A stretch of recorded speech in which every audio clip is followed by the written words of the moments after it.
हर हर महादेव। विद्येश्वर संहिता का दूसरा अध्याय। शिव महापुराण महामात्य और परिचय। सूत जी बोले, हे साधु महात्माओं, आप सबने तीनों लोगों का हित करने वाली अच्छी बात पूछी है।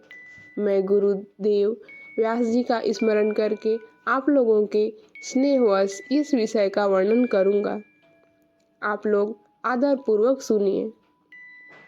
सबसे उत्तम जो शिव पुराण है वह वेदांता का सार सर्वस्व है और वक्ता और श्रोता का समस्त पाप शिव से उद्धार करने वाला है। वह परलोक में परमार्थ वस्तु को देने वाला है। कलि की कल्म सर्ष का वह विनाशक है। उसमें भगवान शिव के उत्तम यश का वर्णन है। हे ब्राह्मणों, धर्म अर्थ काम और मोक्ष इन चारों पुरुषार्थों को देने वाला वह पुराण सदा ही अपने प्रभाव से विस्तार को प्राप्त हो रहा है। हे विप्रवरो, उस सर्वोत्तम शिव पुराण के अध्ययन मात्र से वे कलयुग के पापास जीव श्रेष्ठतम गति को प्राप्त हो जाएंगे। अहो, ब्रह्म हत्या आदि महान पाप तभी तक रहेंगे, अर्थात अपने फल को देने में समर्थ होंगे, जब तक जगत में शिव पुराण का उदय नहीं होगा। आशा यह है कि शिव पुराण सुनने के बाद अंतःकरण शिव भक्त परायण होकर अतिशय स्वच्छ हो जाएगा। अतः किसी भी पाप कर्म में मानव की प्रवृत्ति ही नहीं होगी। तब ब्रह्म हत्या आदि भयंकर पाप न होने के कारण उस पाप के फल भोग की संभावना नहीं होगी। कलयुग के महान उत्पात तभी तक निर्भय होकर विचरेंगे जब तक यहाँ जगत में शिव पुराण का उदय नहीं होगा। सभी शास्त्र परस्पर तभी तक विवाद करेंगे जब तक जगत में शिव पुराण का उदय नहीं होगा। अहो, महान व्यक्तियों के लिए भी तभी तक शिव का स्वरूप दुर्बोध्य रहेगा जब तक इस जगत में शिव पुराण का उदय नहीं होगा। अहो, क्रूर यमदूत तभी तक निर्भय होकर पृथ्वी पर घूमेंगे जब तक जगत में शिव पुराण का उदय नहीं होगा। सभी पुराण पृथ्वी वीर पर गर्जन तभी तक करेंगे जब तक शिव पुराण का जगत में उदय नहीं होगा। पृथ्वी वीर पर तीर्थों का विवाद तभी तक रहेगा जब तक इस जगत में शिव पुराण का उदय नहीं होगा। सभी मंत्र पृथ्वी पर तभी तक आनंद पूर्वक विवाद करेंगे जब तक पृथ्वी पर शिव पुराण का उदय नहीं होगा। सभी क्षेत्र तभी तक पृथ्वी पर विवाद करेंगे जब तक पृथ्वी पर शिव पुराण का उदय नहीं होगा। सभी पीठ तभी तक पृथ्वी पर विवाद करेंगे जब तक पृथ्वी पर शिव पुराण का उदय नहीं होगा। सभी दान पृथ्वी पर तभी तक विवाद करेंगे जब तक शिव पुराण का पृथ्वी पर उदय नहीं होगा। सभी देवगण तभी तक पृथ्वी पर विवाद करेंगे जब तक शिव पुराण का पृथ्वी पर उदय नहीं होगा। सभी सिद्धांत तभी तक पृथ्वी पर विवाद करेंगे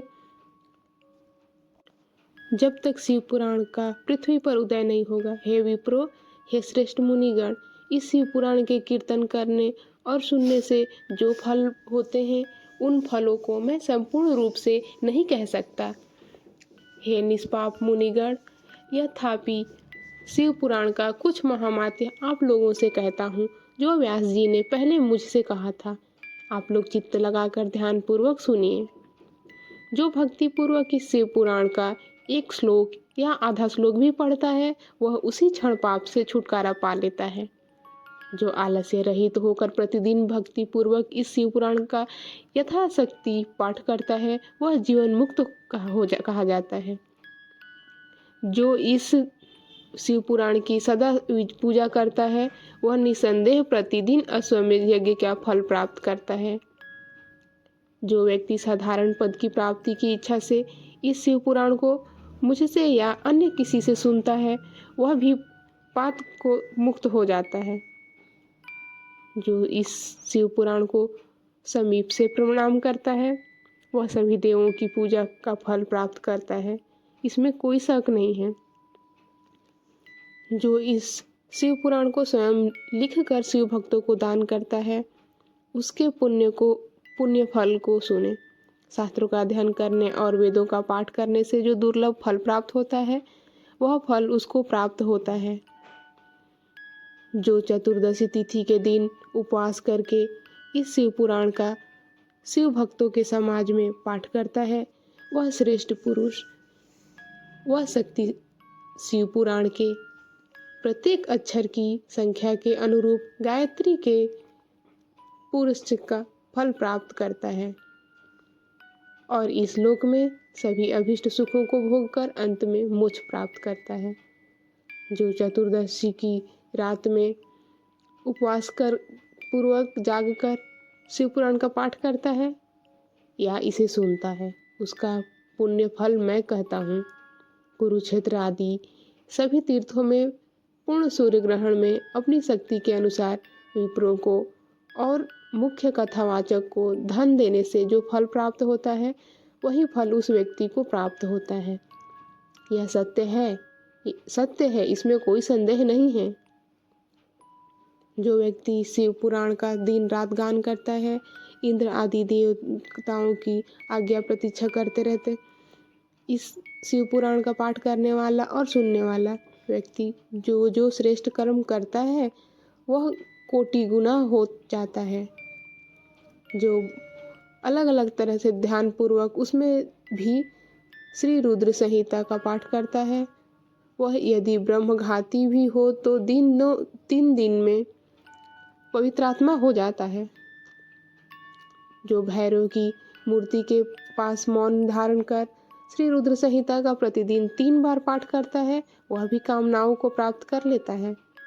जो व्यक्ति वट और बिल्व वृक्ष की प्रदक्षिणा करते हुए रुद्र संहिता का पाठ करता है वह ब्रह्म हत्या के दोष से भी छुटकारा पा लेता है। प्रणव के अर्थ को प्रकाशित करने वाली ब्रह्म रूपिणी साक्षात कैलाश संहिता रुद्र संहिता से भी श्रेष्ठ कही गई है। हे द्विजो, कैलाश संहिता का संपूर्ण महामात्य जो शंकर जी ही जानते हैं उससे आधा महामात्य व्यास जी जानते हैं और उसका भी आधा मैं जानता हूँ। उसके संपूर्ण महामात्य का वर्णन तो मैं नहीं कर सकता, कुछ ही अंश कहूँगा जिसको जानकर उसी क्षण चित्त की शुद्धि की प्राप्ति हो जाती है। हर हर महादेव।